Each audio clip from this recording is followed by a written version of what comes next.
আমি নুরুজ্জামান জাফ law and ইমিগ্রেশনের ওয়ার্ল্ড এন্ড বাফেলো অফিস থেকে সম্মানিত বাফেলোবাসীকে আসসালামু আলাইকুম। আশা করি সবাই ভালো আছেন। সো আমাদের এটা জাফ ল অ্যান্ড ইমিগ্রেশনের নিয়মিত লাইভ আপডেট, যেটা আমরা সাধারণত প্রতি মাসে করে থাকি। সো আমরা লাস্ট 3 উইকস আসলে আমি দেশের বাইরে ছিলাম for some official visit to Bangladesh, but in the meantime আমাদের অফিসের সমস্ত আপডেটগুলো ছিল, আপনারা হয়তো বাফেলো বাংলায় দেখেছেন। সো আজকে আমি শুরুতেই একটা সুসংবাদ দিয়ে শুরু করব যে অনেকেই ট্রাম্পের সময় অ্যাসাইলাম নিয়ে অনেক একটা ভীতিকর অবস্থার মধ্যে আছেন, প্যানিক রিউমার ছড়াচ্ছে, সেসব বিষয়গুলো নিয়ে আপনারা আছেন। বাট আমরা বলবো যে যারা সত্যিকার অর্থে অ্যাসাইলাম করার সময় যত্ন করে স্টেটমেন্ট রেডি করছেন এবং সাপোর্টিং ডকুমেন্ট দিচ্ছেন, তাদের জন্য কোনো ভয়ের কারণ নাই। এবং এখন যেটা লিফও চলছে, লাস্ট ইন ফার্স্ট আউট, এটাতে অনেকেই আতঙ্কে আছেন যে অ্যাসাইলাম ফাইল করার পরই হিয়ারিং হচ্ছে এবং সেই হিয়ারিংয়ে একটা গড়পড়তা, যেটা আমাদের সমাজে বাংলাদেশিরা বলে থাকেন যে সবাইকে রিফিউজ করা হচ্ছে। আসলে কথাটা একদম সত্য নয়। যার যেমন কেস সেই অনুযায়ী অ্যাসাইলাম হবে বা হবে না। সো আবারও আমি নুরুজ্জামান জাফর ইমিগ্রেশন থেকে সম্মানিত বাফেলোবাসী আপনাদের সামনে আজকে এসেছি। আশা করি আজকের এই লাইভ আপনাদের কাজে আসবে। আমরা বেশ কিছু বিষয় নিয়ে আলোচনা করবো। তো যেটা বলছিলাম, সো আমাদের হাতে এখন যে কাগজটা আছে, আমি জাস্ট কনফিডেন্সিয়াল পার্টগুলোকে আমি সরিয়ে দিয়েছি। This is a asylum approval, এবং এটা কোনো কোর্ট থেকে না, এটা সরাসরি ইউএসসিএস অফিস থেকে এই অ্যাসাইলামটা অ্যাপ্রুভ হয়েছে। এবং আমি এই কারণে এটা জানাচ্ছি আপনাদেরকে যে এই প্যানিক থেকে আপনাদেরকে কিছুটা হলো স্বস্তি দেওয়ার জন্য। আমরা এই অ্যাপ্লিকেশনটা করেছিলাম এপ্রিল মাসের 24 তারিখে, বায়োমেট্রিক হয়েছিল 19শে মে, আর হিয়ারিং হয়েছিল জুন মাসের 4 তারিখে। এবং এটা আবারও বলছি ইউএসসিআইএসে, এবং সেই হিয়ারিংয়ে এটা সরাসরি অ্যাপ্রুভাল আসছে। সো উনি এখন গ্রিন কার্ড, এবং অ্যাপ্রুভালের ডেটও আপনারা দেখতে পারেন 19 তারিখে, মানে গতকালকে। সো এই কারণে কথাটা বললাম যে আমরা বারবার আমাদের যারা ক্লায়েন্ট আসেন অ্যাসাইলামের জন্য, তাদেরকে বলার, বোঝানোর এবং উপলব্ধি করানোর চেষ্টা আমরা করি যে আরেকজনের কি হলো, কি হচ্ছে, এটা আপনাদের হেডেক না, এটা আপনাদের বিষয় না। মূল জিনিসটা হলো আপনি যে কারণে অ্যাসাইলাম চাচ্ছেন, আপনি যে স্টেটমেন্ট দিচ্ছেন, আপনার স্টোরি দিচ্ছেন, সেইটা কতটা স্ট্রং। এবং এক্ষেত্রে আপনাদেরকে মনে করিয়ে দিই, আপনারা সবাই জানেন যে জাফরান ইমিগ্রেশন মূলত আমরা আরও 4 জন আউটসাইডার অ্যাফিলিয়েটেড অ্যাটর্নিদের সাথে আমরা কাজ করি। বাট যে মামলাটা আমি এখন আপনাদেরকে বললাম, এইটাতে আমরা ক্লায়েন্টের ইনস্ট্রাকশনে আমরা কিন্তু কোনো অ্যাটর্নির সাথে অ্যাফিলিয়েশন করি নাই, বা কোনো অ্যাটর্নি আমরা অ্যাপয়েন্টও করি নাই। এটা সরাসরি আমাদের তত্ত্বাবধানে রেডি করেই উনি একা হিয়ারিং করেছেন, এবং ওনার সাথে আমরা উনি আমাদের চাননি, কোনো ট্রান্সলেটর বা যেটাকে আমরা ইন্টারপ্রেটার বলি, সেটাও কিন্তু উনি চাননি। তারপরেও এই কেসটা অ্যাপ্রুভ হয়েছে। এটা কেন গুরুত্বপূর্ণ সেটা জাস্ট বলার জন্য আমি প্রথমে একটু সময় নিচ্ছি। যে অনেকেই বলেন যে না, লয়ার রাখতে হবে। ডেফিনেটলি লয়ার রাখলে ভালো, আপনার সামর্থ্য আপনি রাখবেন। বাট না রেখে কীভাবে সম্ভব? সম্ভব হলো যে আপনারা যারা জানেন না তারা আবারও শুনে রাখেন যে অ্যাসাইলাম আপনার চেহারা দেখেও হয় না, আপনার লয়ার দেখেও হয় না, ইভেন সামটাইমস আপনি যে কত ভালো কেস রেডি করেছেন সেটা দেখেও হয় না। মূল জিনিসটা যেটা হয় যে আপনি যে স্টেটমেন্টটা দিয়েছেন যে আপনি আপনার নিজ দেশে কেন ফিরতে পারছেন না, বা কি কারণে আমেরিকাতে আসতে বাধ্য হয়েছেন, কিংবা ফেরত গেলে আপনি পারসিকিউশনের শিকার হবেন বা আপনার জীবন নিরাপদ নয়, এই বিষয়টা কতটা সাবস্টেনশিয়ালি আপনি অফিসারের সামনে বোঝাতে সক্ষম হয়েছেন, সেইটার উপরে ডিপেন্ড করবে আপনি অ্যাসাইলাম পাবেন না। অল আদার থিংস, আমার জজ ভালো হচ্ছে, হ্যাঁ ডেফিনেটলি জজ যারা থাকেন বা যারা ইমিগ্রেশন অফিসার থাকেন তাদের মানসিকতার সাথে অনেক কিছু ডিপেন্ড করে, বাট সেটা খুব সামান্য। কারণ আমেরিকাতে একটা স্ট্যান্ডার্ড প্র্যাকটিস কাজ করে, কেউ তেল বলবে, কেউ জল বলবে, বিষয়টা ঠিক এরকম না। কিছু নির্দিষ্ট ক্রাইটেরিয়া থাকে, আপনার অ্যাসাইলাম স্টোরির মধ্যে বা স্টেটমেন্টের মধ্যে যদি সেগুলো কাভার আপ করা থাকে, আপনার অ্যাসাইলাম পাওয়ার সম্ভাবনা 90% বা আরও বেশি। এনিওয়ে, এই কথার সাথে যেটা বলতে চাচ্ছি যে এই স্টেটমেন্ট যেটা আপনারা দিবেন বা রেডি করবেন, সেটার সাথে সাপোর্টিং ডকুমেন্ট করতে হবে। আর এক্ষেত্রে একটু আগে যেটা বলেছি যে এই অ্যাসাইলামটার ক্ষেত্রে আমরা কোনো অ্যাফিলিয়েটেড অ্যাটর্নিকে অ্যাপয়েন্ট করি নাই। সেক্ষেত্রে আমার অফিসের যিনি মিস্টার শরীফ আছেন, উনি অনেকভাবে এটাতে হেল্প করেছেন। সো আমি এই লাইভে শরীফকে ধন্যবাদ জানাতে চাচ্ছি যে সেই অ্যাসাইলামটাতে অনেক বেশি পরিশ্রম করেছে, আমরা রিভিউ করেছি এবং finally we got a result, এবং এটা আমরা পেলাম মাত্র 5 মাসের মধ্যে। এবং আপনারা জানেন যে 5 মাসের মধ্যে একটা অ্যাসাইলামে অ্যাপ্রুভ হওয়া এই ট্রাম্প এরাতে it's a really good news. So এখন যেটা বলছিলাম যে স্টেটমেন্ট দিতে হবে, এটা শুধু এই মামলা বলে নেয়। এখন যেটা হয়েছে প্রত্যেকটা অ্যাসাইলাম কেসে, অ্যাফার্মেটিভ হোক বা ডিফেন্সিভ হোক। ডিফেন্সিভ মানে হলো যারা বর্ডার দিয়ে এসেছেন এবং যারা রিমুভাল প্রসিডিংয়ে আছেন কোর্টে এবং অ্যাসাইলাম করে এখন আপনি রিমুভালের ডিফেন্স করতেছেন, সেইটা হোক, কিংবা আপনি ভিসা করে এসেছেন, ফ্লাই করে এসেছেন, B1 B2 F1 what ever, আপনি অ্যাসাইলাম করেছেন অ্যাফার্মেটিভ। এই বোথ কাইন্ড অফ অ্যাসাইলামে আপনাকে একটা দ্রুততম সময়ের মধ্যে আপনার স্টেটমেন্ট এবং সাপোর্টিং ডকুমেন্ট জমা দিতে হবে। স্পেশালি ডিফেন্সিভ অ্যাসাইলামে 60 ডেজের একটা এমবার্গো আছে, যা আপনি অ্যাসাইলাম ফাইল করার সাথে আপনি ফুল ডকুমেন্টেশন দিবেন, আপনার স্টেটমেন্ট, আপনার সাপোর্টিং ডকুমেন্টস দিবেন। আর যদি সেটা নাও পারেন আপনি 60 ডেজের মধ্যে দিবেন। ইভেন যদি আপনি সেটাও না পারেন, কোনো ফেইল করেন, আপনার মাস্টার হিয়ারিং থাকলে তখন কিন্তু ইমিগ্রেশন জাজ একটা অর্ডার পাস করে রাখেন সাধারণত, যে এই কেসের যে নেক্সট ডকুমেন্টেশন আছে সেটা উইদিন 60 ডেজ সাবমিট করতে হবে।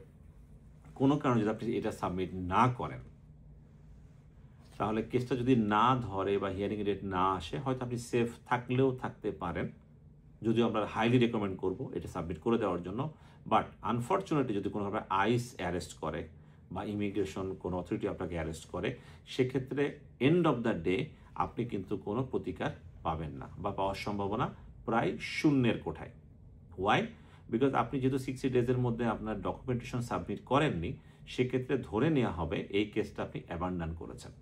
যেহেতু আপনি অ্যাসাইলাম অ্যাবান্ডন করেছেন, সেহেতু আপনাকে অ্যাসাইলাম পেন্ডিং আছে, আমি ওয়ার্ক পারমিট পেয়েছি, আমার মামলার হিয়ারিং অমুক তারিখে আছে, আমি তো প্রিপেয়ার, আমি কাগজ দিব, দোজ থিংস, এইগুলো আর কাজে নাও আসতে পারে। সেক্ষেত্রে আপনার সামনে দুটো রাস্তা থাকবে, এক ভলান্টারি ডিপার্চার, ডিপোর্টেশন বা চলে যাবেন, অথবা তারা আপনাকে ডিপোর্ট করবে। So be careful. আবারও বলছি, নির্দিষ্ট সময়ের মধ্যে অ্যাসাইলামের সাপোর্টিং স্টেটমেন্ট এবং ডকুমেন্টেশন আপনারা জমা দিবেন। হতে পারে আপনি সব দিতে পারতেছেন না, যতটুকু পারছেন সেগুলো অন্তত জমা দেবেন, অ্যাটলিস্ট স্টেটমেন্টটা জমা দেবেন। এর বাইরে এই ছিল অ্যাসাইলাম নিয়ে। আর আপনারা সবাই জানেন যে ইদানিংকালে আমাদের বাফেলোতে হচ্ছে, সারা আমেরিকাতেই হচ্ছে, আইস প্রচণ্ড অ্যাক্টিভ। এই কারণে যে ডিপার্টমেন্ট অফ জাস্টিস থেকে, হোয়াইট হাউস থেকে তাদেরকে ডিরেকশন দেওয়া হয়েছে যে পার ডে বোধহয় 3000, রাইট, 3000 or 300 সামথিং একটা নাম্বার দেওয়া হয়েছে, তাদেরকে অবৈধ অভিবাসীকে অ্যারেস্ট করতে হবে। সো এই কোটা পূরণের জন্য হলেও কিছুটা আমরা দেখতেছি আরবিট্রারি হইলেও অ্যারেস্ট হচ্ছে, কিন্তু ওয়ান্স অ্যারেস্ট হওয়ার পর যদি তার ডকুমেন্টেশন না থাকে, তার জন্য কিন্তু আসলেই একটা ব্যাড নিউজ। তার অ্যাসাইলামটা হয়তো আর সামনের দিকে আগাবে না। যদি কোনো কারণে ভাগ্যচক্রে আপনি টাইম পেয়ে যান উইদিন 15 ডেজ 10 ডেজের মধ্যে ফুল ডকুমেন্ট সাবমিট করা, সেটা অনেক ক্ষেত্রে কিন্তু প্রায় অসম্ভব হয়ে দাঁড়ায়। সেক্ষেত্রে আমি আবারও বলছি যে যখনই সময় পাচ্ছেন, বা আপনি এখন অ্যারেস্ট হননি, আপনি বাইরে আছেন, ইএডি আছে, ফাইন, বাট স্টিল আপনি আপনার ডকুমেন্টেশন জমা করবেন। সো যেটা জানছেন যে অনেকে আইসে ধরছে, এই ক্ষেত্রে আপনাদেরকে জানিয়ে রাখি যে যাদের অ্যাসাইলাম স্ট্যাটাসে আছেন, অ্যাফার্মেটিভ হোক বা ডিফেন্সিভ হোক আপনার কেসের হিয়ারিং সামনে আছে, হোক আপনি ইএডি পেয়েছেন, কোনো ধরনের প্রশাসনিক এঙ্গেজমেন্টে যাবেন না, পজিটিভ হোক নেগেটিভ হোক। এটা ফর টাইম বিং। আর একজন being a good citizen, definitely আপনার সামনে কিছু একটা বিষয় ঘটলে আপনি আইনের সাহায্য নেবেন, আইনকে সেটা বলবেন বা আইনের পথ সুগম করবেন। কিন্তু আমি বলবো, কনসিডারিং দ্য প্রেজেন্ট সিচুয়েশন, আপনি যদি অ্যাসাইলাম স্ট্যাটাসে থাকেন, যে কোনো অ্যাসাইলাম স্ট্যাটাসে থাকেন, আপনি দয়া করে প্রশাসনের সাথে সম্পর্কিত, হ্যাঁ, যদি এড়াতে না পারেন, অ্যাভয়েড করতে না পারেন, ডিফারেন্ট সিনারিও, যে আপনি কম্পেলড হয়েছেন, এইটা ছাড়া ইচ্ছাকৃতভাবে নেগেটিভ বা পজিটিভ কোনো ধরনের বিষয়ে আপনি প্রশাসনের সাথে যোগসূত্র আছে সম্পর্কিত বিষয়ে নিজেকে জড়াবেন না।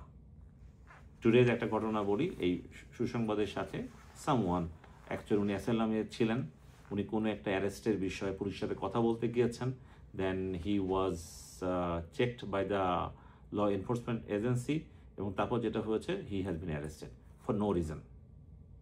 সো এখন কিন্তু ওনার স্ট্যাটাসে চলে যাবে, ওনার অ্যাসাইলাম দেখবে এবং এটাও দেখবে তার অ্যাসাইলামের ডকুমেন্টেশন আছে কিনা বা ওই অ্যাসাইলাম অ্যাবান্ডন হয়েছে কিনা।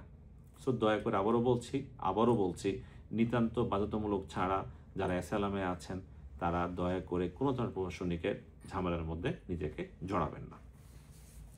এর বাইরে ইতিপূর্বে আমরা যেগুলো বিভিন্ন সময় বলেছি, সেগুলো আরও একবার আজকে রিটারেট করব, আপনাদের মনে করিয়ে দিব যে বর্তমান সময়ে আপনারা ইমিগ্রেশন বিষয়ে যে কোনো কাজ যখন করবেন, আগে এটা হয়েছে বলে কোনোভাবে কোনো কাজকে এখন নেগলিজেন্ট করবেন না, নেগলেক্ট করবেন না। ওয়াই?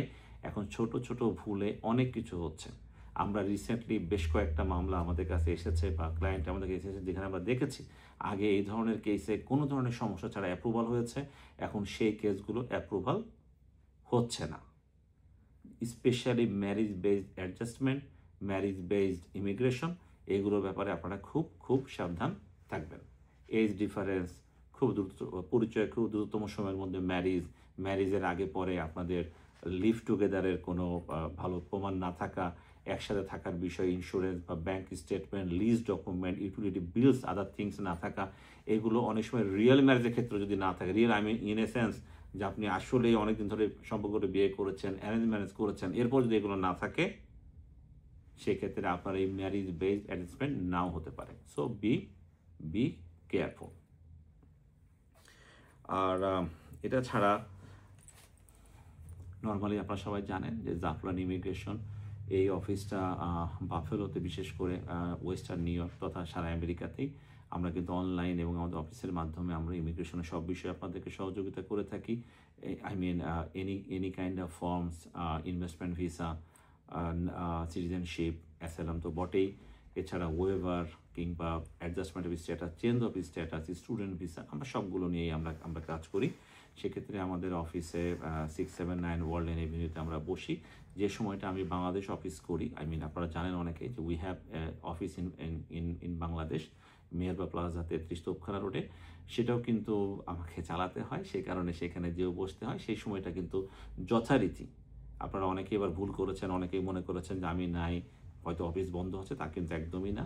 আমি নিজেও অনেক কাজ করেছি, জুমে মিটিং করেছি, আমাদের অফিস স্বাভাবিক কার্যক্রম যেটা সাধারণত আমি থাকলে চলে ঠিক সেভাবেই কিন্তু এটা চলমান ছিল।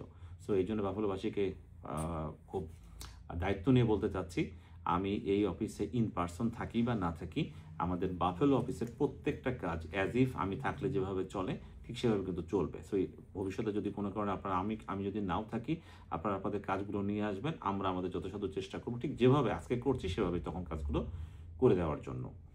আর বাংলাদেশে যে অফিসটা আমাদের আছে, আপনারা অনেকেই জানেন যে বাংলাদেশেরও কিন্তু যে কোনো লিগ্যাল ম্যাটারে কিন্তু আমরা সাহায্য করি। Because I'm myself a Supreme Court lawyer in Bangladesh, I'm maintaining my office in Meherba Plaza with my juniors, associates and the clerks.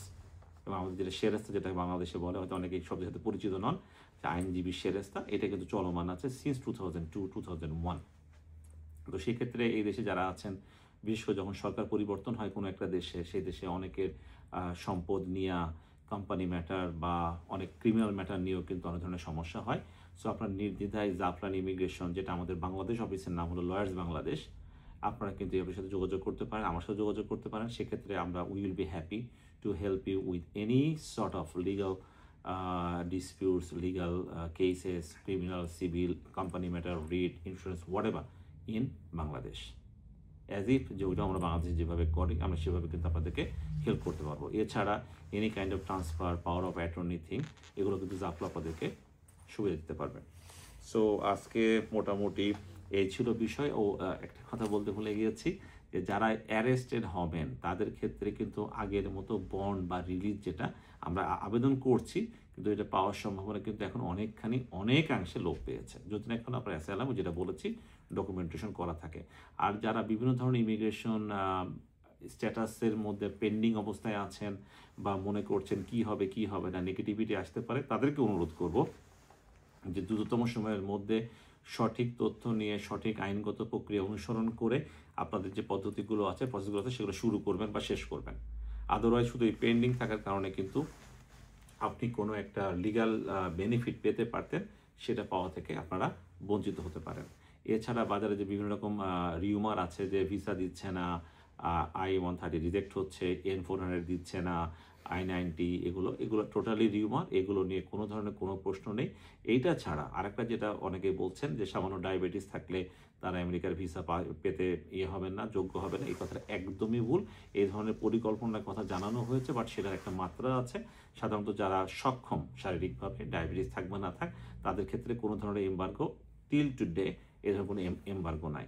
তো সেহেতু জাফলর একজন দায়িত্বশীল অবস্থান থেকে আমার অনুরোধ থাকবে আপনাদের প্রতি, আপনারা যে কোনো ধরনের নিউজ, সেটা হোক টিভি চ্যানেল, হোক সেটা অনলাইন পোর্টাল, হোক সেটা কোনো নিউজ পেপার, পাওয়ার পর অবশ্যই সেটাতে ব্যতিব্যস্ত না হয়ে বা বিশ্বাস করার আগে অবশ্যই বিষয়টির সত্যতা যাচাই করে নেবেন। শুধু প্যানিক হবেন না, কারণ আমেরিকার আইনের যে রুল অফ লয়ের উপর আমাদের আস্থা আছে, আপনাদেরকেও আস্থা রাখতে হবে। সেক্ষেত্রে কিছু ব্যত্যয় হলেও সেটা আইনগতভাবেই মোকাবেলা করতে হবে। শুধু শুধু প্যানিক হয়ে ভুল পদক্ষেপ নেওয়া এটা সমীচীন হবে না কোনোভাবেই। শেষে একটা ডিসক্লেমার দিতে চাচ্ছি যে আজকের যে বক্তব্য আমি দিলাম বা আমরা দিই সাধারণত, this is not any any any circumstance legal কোনো আপনাদের অ্যাডভাইস না, এটা ফ্রেন্ডলি অ্যাডভাইস হিসাবে নেবেন। আর ধন্যবাদ আমাদের বাফেলো বাংলার নুরুল করিম জনি ভাইকে, যে উনি ওনার এই চ্যানেলের মাধ্যমে, ওনার এই পোর্টালের মাধ্যমে সমগ্র বাফেলোবাসীর কাছে আমাদেরকে পৌঁছে দিচ্ছেন। আমরা আপনাদের বাফেলোবাসীর যে কোনো ইমিগ্রেশন সার্ভিসে সহায়তা বা সেবা দিতে পারলে আমরা হ্যাপি হব। তো আশা করি সবাই ভালো থাকবেন। আপনাদের যে কোনো ইমিগ্রেশন বিষয়ে আমার সাথে যোগাযোগ করতে পারেন 679 ওয়ার্ল্ডেন এভিনিউ, বাফেলো 14211। আর আমাদেরকে ফোন করার নাম্বার দুটি যদি ক্যাপশনে দেওয়া থাকবে, আমি বলে দিচ্ছি